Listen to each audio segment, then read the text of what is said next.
طيب دلوقتي احنا الدنيا كلها بتدور على المالتي ناشونال. اي حد بيتخرج جديد اول حاجه بيفكر فيها انا عايز اشتغل في حاجه من 3 حروف بقى، حاجه من بره، ابعت ميل. لا، ما يعني ما بقتش احس ان ده هو الاوبجكتيف دلوقتي، او يعني ده الحاجه الصح ان الناس تسعى ليها الفتره دي. اعتقد ان الكلام ده شويه في اوائل الالفينات كانت الموضوع ده قوي قوي. دلوقتي اعتقد حتى الشركات نفسها بتعاني شويه، مش يعني مش الدنيا مش قويه قوي زي ما كانوا مثلا من 15 20 سنه. وبالتالي فرصة الدخول المالتي ناشونالز مش أسهل حاجة، وبالتالي الحلم ده مش هو الأحسن حاجة لازم تتعمل. في حاجات كتيرة جدا ممكن تتعمل، ممكن تكون مفيدة أكتر، الواحد يتعلم فيها أكتر. ما مش شرط لا حلم المالتي ناشونال ده يعني.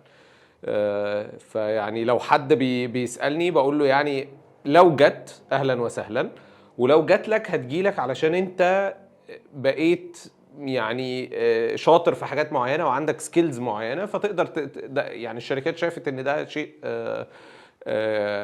يعني يناسبها. لكن ما يكونش ده هدف الانسان، يعني اللي هو اللي انا نفسي ده الحلم ان انا اشتغل في الشركه دي بصراحه.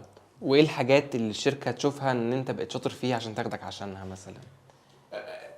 سواء مالتي ناشونال او غير مالتي ناشونال، اي حد لازم يطلع يعني لو حسب شطارته بقى ايام الجامعه، ايام ثانوي لو ابتدى من ايام ثانوي ان هو يتعلم حاجات، وبعد كده دخل الجامعه لو حب يتعلم حاجات تانية غير قصدي الحاجات الاساسيه، المواد اللي هو بيتعلم فيها.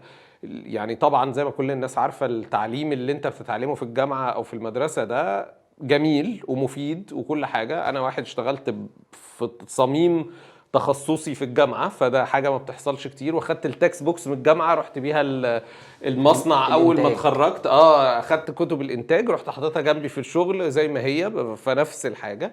بس ده انا عارف انا كنت محظوظ جدا ان انا يحصل لي كده، مش ناس كتيره بيحصل لها كده. لكن ايا كان اللي هتتعلمه، لو انت بتدرس مثلا تجارة وعايز تدخل في مجال تاني، تأكد ان التجارة دي هتنفعك في المجال التاني. النهاردة لو بتدرس اقتصاد كمادة او مادتين في كلية تجارة، هتلاقي نفسك بعد شوية، احنا كل الناس بتتكلم دلوقتي على اقتصاد، فهتنفعك في حاجة تانية.